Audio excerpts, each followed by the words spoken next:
everyone doing? So it is, what's today? Tuesday. Yay! Hi, everybody.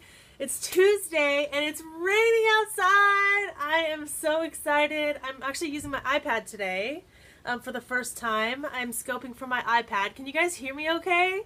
I've never done this before, but it's kind of cool. It's like so big. I feel like I'm watching Periscope with like a magnifying glass. Hey, Kat. Hi, Rakita. Oh my gosh. Hi, Liz. How are you? Carissa, how are you doing? Cool. Yay, look at all the hearts. Everyone's here. Woo! I miss you guys. I feel like it's been forever. I've been so swamped. It's totally starting to, use my iPad. Oh my gosh. Hi. Hey, wow, everyone's here. Yay. Jennifer and Kara are here. Oh my gosh, it's a special occasion. Anyways, yeah, it is raining outside and I am so excited, you guys. Oh my gosh, need to use mine. Hello, hi. Katie, oh my gosh, everyone's here. Yay, thanks for all the hearts. So it's raining outside and I love it because we never get rain. Obviously, California needs a ton of water, especially San Diego. We get like none, so it feels like fall. I have my Thimble Press coffee cup, I hear, like with hot coffee in it, not cold coffee. Are you guys excited for hot coffee? Or am I the only one? But yeah, like warm coffee, I never get to drink it because it's always so hot and I always have to have like cold coffee, so I'm actually really excited about it. So today I have a topic that I've actually talked about before. I feel weird because I feel like I should be up a little bit higher. Hi, how are you? Shanda, how are you? Good to see you live. Thanks for sharing.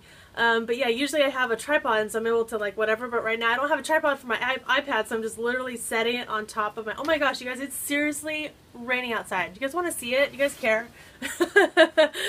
Oh, you guys, I don't know, you can't even really see, but it's like coming in like sideways. It's so awesome. Oh my gosh. Yeah, it's so awesome. I love it. It's amazing. You totally can't tell from that, but it's like, it's almost like white outside because it's raining so hard. Yay, yay, yay, yay. Oh, it's raining too. Yeah. Oh my gosh, I'm so happy about it. Yeah, so pricing. I want to talk about pricing. I've scoped about this before, and I feel like a lot of people have scoped about it, but I have a little bit of a different perspective for you today. Love the rain. I know I haven't like all my windows open to hear it, to listen to it. Thanks for inviting people. Swipe the screen. Oh, sorry. Yeah, Shanda, I didn't say. I believe you swipe up for Android and swipe right for iPhones. Love this topic, taking notes. Cool. Let me block that user real quick. I haven't blocked anybody for a while either. Ooh, I almost dropped, my iPad almost did a face dive. Okay, so this topic, raising your prices. All right, so it's not as cut and dry as it seems, and I feel like I used to have a whole different perspective on raising your prices until I got to this point where I couldn't raise my prices anymore. And I say couldn't because of course you can always raise your prices, right? But there becomes a point where there's like a threshold that the market will bear, where your ideal clients will bear. So I can't charge $1 million for a website, right? So obviously there comes a place where you're charging an amount where you're kind of comfortable when you get to an amount, and that's a different story. So I'm going to tell you basically two different things. Rakita, I wish there's two different versions of this, right? So there's the number one, there's the basic pricing structure. When maybe you've been in business for a couple years, you haven't quite got to the point, that threshold, so you definitely need to raise your prices, and that's the place I've been in like forever. I feel like in my 7 years of business, I've always been in that place. So every time I get every time I get busy and overloaded and overwhelmed, max out on my prices on physical products, totally. When you get busy, you're overwhelmed, overworked, all those things, those are all indications that you need to raise your prices. And so there's a somewhat simple formula for that, and it's kind of basically, I always just kind of kept bumping it until it got to the point where you hit your threshold, to where you feel comfortable. But you know when you're ready, when there's no you can't take on any more clients. Maybe you've hired people, you've added some people onto your team. Those are those things, those overwhelmed, those are the areas when you're overbooked, all those things, those are usually when you need to raise your prices. And so the answer is just to raise your prices when you have that room.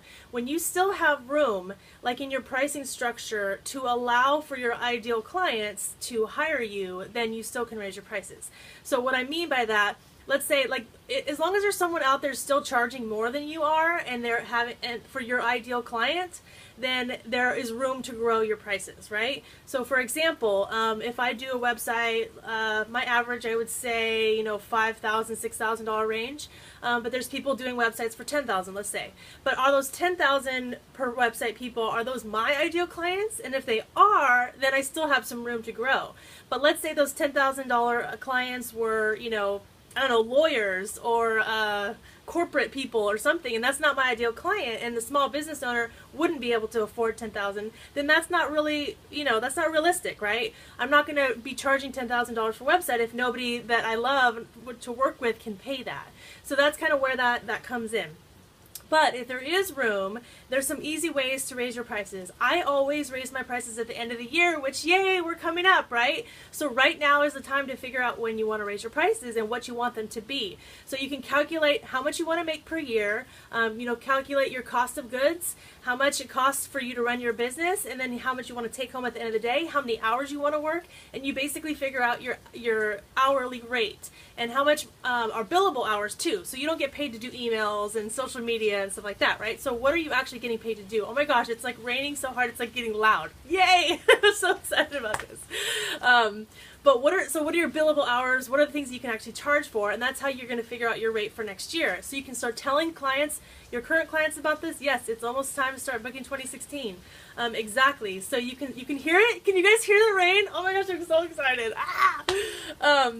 Hi, how are you? Oh my gosh, Jen, how are you doing? So that's how you think about raising your prices, and right now is literally the perfect time. So don't wait any longer, because you can easily say these are the 2016 prices, because people seem to just understand that with inflation, the new year's coming, now it's time that the prices are going to raise. And so it's a lot easier to do than in the middle of the year and kind of try to convince people of why you're doing it, right? So right now is a perfect time. Make a plan to raise your prices if the market can bear that, if you can afford, I mean, if you can still get your clients, your ideal clients, at that rate. So that's my first subset of people and prices is that. I would just be just as excited about the rain. Shout out to Kathy. Your encouragement helped me triple my income. Oh my gosh, that's so awesome. I need to I can't screenshot that. I'll screenshot it later when I do the replay. Most people don't even notice when you raise your prices. Yeah, I would say a lot of people don't. I mean, your current clients might, and I know that some people have asked me about that, like how do I get my current clients on board with my rate increase? That's like the bigger thing. When people are used to that. I'm in a dry spell, so any clients at all would be great. Yeah, Carissa, we can talk about that more in the Facebook group too, but that is like the first subset, I would say. It's people that need to raise their prices. How do you present it? Would you say something like I said, the end of the year is the perfect time to do it, because people just sort of understand. Your future clients probably won't notice. Yeah, the people will just sort of understand that it's the next year. It's the New Year's pricing. It's like the new price sheet, right, for the new year. So it's just naturally a time where people kind of expect it. You don't even really have to over-explain it. So it's perfect. How much in advance do you notify your current client? I don't. I think all my clients are used to the fact that I do next year's. I would say right now, if you have a client that's kind of like on the books, or you know that they're about to book you, or that they usually are going to book you soon, I would start letting them know. Say, hey, this month is the last month to get in before the price increase. Oh my gosh, it's like literally so raining right now. I'm like, I can't even focus because I'm just like, the rain is killing. You guys want to see it? You guys don't care. You're like, it rains. It's not a big deal. I don't know. It doesn't, I swear, it looks a lot stormier to me than it does. Oh, you guys are like, literally, it's just rain. I know. In San Diego, we freak out because we don't have weather. So, sorry, guys. You guys are laughing at me. Did you see that BuzzFeed? No, I didn't. Is there something about Southern Californians worrying about rain? You guys are like, literally, it's just rain. It's not a big deal. Did you catch the message? What is that? LOL, we don't have weather. Yeah. Okay, so sorry guys. I don't know if I can. I just use the language of my currently hourly rate. Totally. I'm living vicariously through me. This is like the first time it's rained and I can't even remember. It's crazy. Okay, soy sex. You are out of here. All right. I have blocked 2 people today. That's crazy. Okay, so where was I? We have weather. It's called summer, and summer. Exactly. Yeah, I would say like even San Diego, it feels like spring, and spring. Lots of creepers today. I know, it's crazy. Must be talking about something good, right? It's kind of one of those things. You get the haters when there's people. So cool. So that is kind of that subset. Any other questions about that subset? Because I'm going to move on to if you've already reached your cap. Let me know if you have any other questions on that one. But yeah, that's how I would do it. I would just basically start warning my clients that 2016 is coming up. That's the new rate. Those are going to be the new hourly rates. You know, you can just let people know that it's a good like booker kind of in the slower season too. Like in the holiday months, it usually gets a little bit slower because people are busy. So you kind of want to remind them, hey, the prices are going up. Hey, the prices are going up, and then that way they're going to book before the 2016 price increase. Kind of gets you a little bit of push in business as well. And then gets everybody ready so that they understand. Like we always warn people. We also close 2 weeks before the year ends, so we tell people you got to get in before this certain, you know, the 19th or whatever the day is, so that you don't get the 2016 rate. So anyways, that's my advice for that. You can always do it any time of year. You totally can raise your prices whenever you need to, but at the end of the year usually gets the least amount of resistance from people, and so I've just found it the easiest. And so, you know, I'm a fan of not getting resistance and not like feeling icky, right? So that's my advice for that. Second thing, okay, when there isn't room, when you don't feel like the market can bear any more price increases, when you've already increased your prices so much that you're starting to price out your ideal clients, that is a whole nother situation, right? A whole nother. I don't know if Jennifer's still here, but I totally realized I'd say a whole nother, and she was saying it's like a southern thing, but I totally say it, and I never realized that I said it until she mentioned that, but I totally do. Anyways, that's a whole nother thing, right? So, and that's kind of where I'm at in my place in business. Oh, you are still here, yeah. I totally say it. What is this? It's supposed to be a whole other? Is that what it's supposed to be? I don't even know what it's supposed to be. So when there isn't room, that's when you start making it passive. So if there's no more room for the market to bear your price increases, which I know that sounds like a good problem to have, but it's frustrating because you still want to grow your business, you still want to make more money, you still want to, you know, work less, but you just can't charge more. So you have to figure out something different. So that's when you start making it passive. So that's where I am in my business. Whole nother, yeah, totally a word, I swear. That's when you start planning for the future. You start thinking, okay, I need to stop trading hours for dollars, and it's not really about charging more per client anymore. It's really about making some of it passive. And some businesses might never get to this point, and that's totally okay.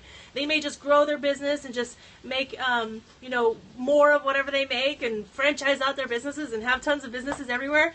That's something they might do too. But I think that for businesses that want to stay small, like mine, and that don't want to be like, you know, franchised out and whatever, this is more of a viable option, right? Instead of just growing into this big conglomerate, we just want to make sure that we're making more per hour. And in order to do that, that's when you start getting passive, and that's when you start thinking about e-courses, membership sites, any kind of passive income with sponsorships, you know, advertising, like any of that stuff where you're not literally trading hours for dollars. And so you get to this price increase. This is your first step, is the price increase, right? And once you get to that cap, now you still want to work with those ideal clients, but you don't really have, you know, they don't have unlimited resources or whatever. So that's when you say, okay, now how do I take some of my time down and still, you know, make the best of that time? And that's when you start thinking passive stuff. So I say all that to say that's where I'm in my business now. I'm actually developing a few things for people that are interested in passive stuff.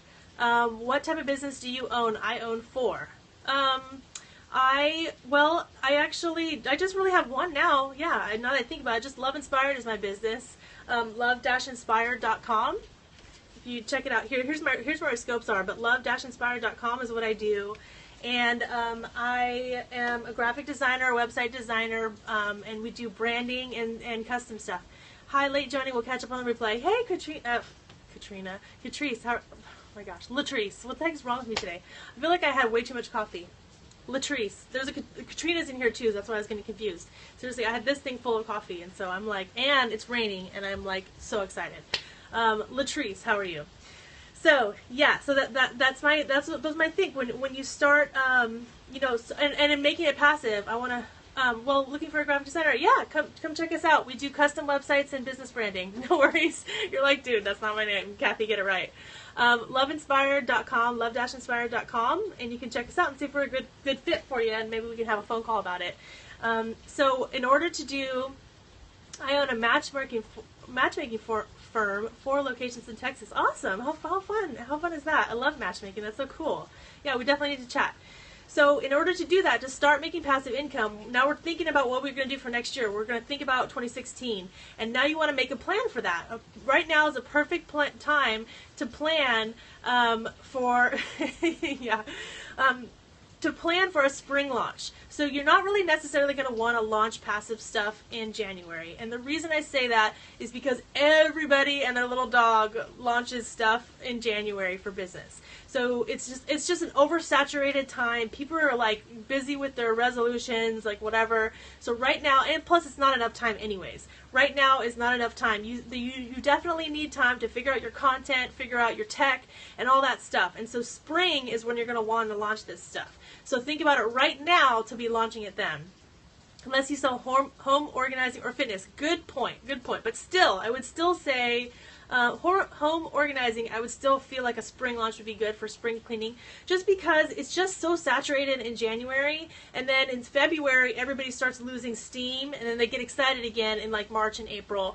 So that's when it's like, okay, let's do something else, and someone else kind of come out. But I know that's kind of B-school time too, but you just want to be thinking about just not right at January 1st, because of all the clients that I've helped in the 7 years that I've been in business, almost all of them have, regretted it if they did like a January 1st launch or something, and it didn't get the traction that they were hoping, because there's a lot of competition. It's like, the holidays, but still, people are still in like a weird mood. So it's not a great time to spend money either, right? Like, who has money in January, like on January 1st, right? Like, nobody. So it's just not a great time to do it. It's the obvious time to do it, but it's not a great time. So out of experience, I'm telling you that spring launches are great for passive income stuff. And so, but right now is when you need to start planning. So I have a couple clients right now that are still in the planning phases, and then we're going to start doing their design and their graphics and their web in, oops, I'm getting stuff right here. Have to market very differently, matchmaking for people in love. Yeah, so it depends on your business, but I would say for my usual clients that do like creative businessy stuff, that's kind of when they would want to do it. But yeah, right now there's a lot of planning to do. Actually, we're booking for that time anyway, so that's kind of, we basically book right now, and then we kind of move in to figure out the different timings and to get to the spring launch. So there's a lot of moving pieces and stuff like that.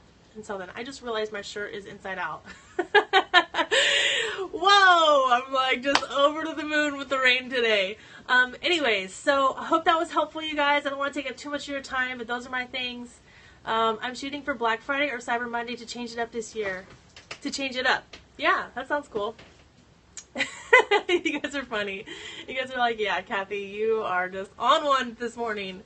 Anyways, yeah, so those are my tips. So number one, if you are at a place where you can raise your prices, do it by the end of the year. So start making a plan right now to raise your prices by the end of the year. Start letting your clients know it's going to happen, getting them ready for it, figure out how much you're going to raise them. That would be my homework for you, right? If you're in that place. If you're in the second place where you've raised them to the point where you feel like they've kind of hit a threshold, and if you raise them anymore, you're going to start losing your ideal clients, that's when you want to you're cracking me up with this rain thing. I'm sorry, guys.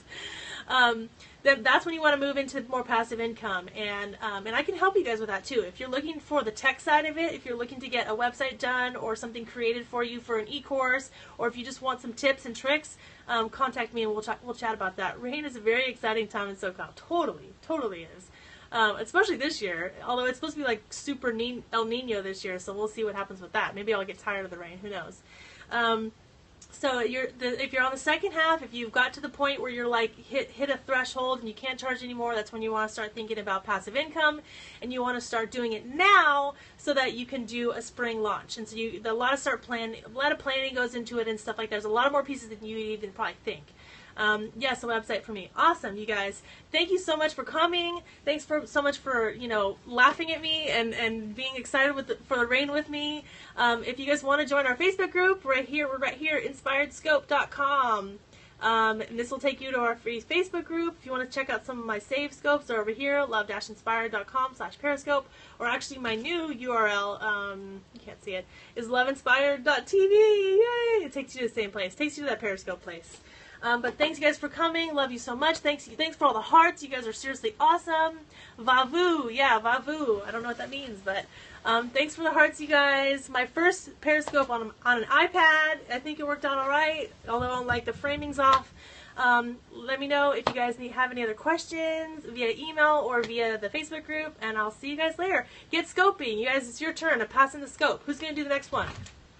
Anybody here want to do the next scope? Thanks for all the hearts. You guys are awesome. Anyone? Anyone? Bueller? Anyone want to do the next scope? I'm passing the scope, y'all. Who's going to do it? Is Jennifer, are you ready to scope? How about, who else is in here? Laura? Shanda? Who's here? Hiding. Uh-oh, Carissa, you raised your hand. You looked at the teacher. All right, you guys don't have to, but there's not a lot of people scoping right now. There was actually nobody on when I came on, which is weird.